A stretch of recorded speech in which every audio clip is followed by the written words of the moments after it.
Andrew Madden wanted to be a priest until he was abused by one.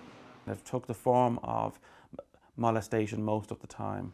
Colin O'Gorman's whole life centered around the church. The abuse and then rape continued for about 2.5 years until I fled. Christine Buckley tried to tell the world what she was going through. And for that, I received a beating which opened up my flesh on my left thigh. Until now, the stories of what happened to children in Catholic residential schools in Ireland have been anecdotal.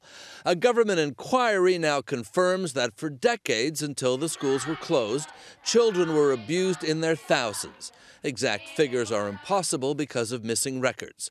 But the abuse was a cruel, systematic catalogue of perversion. Boys were molested and regularly raped.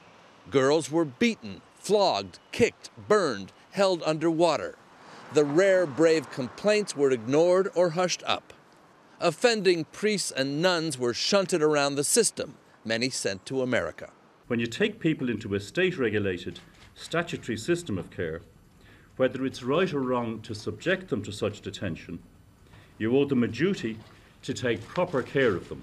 For years, the church claimed the abuse was a bad apple problem. Now that excuse is gone.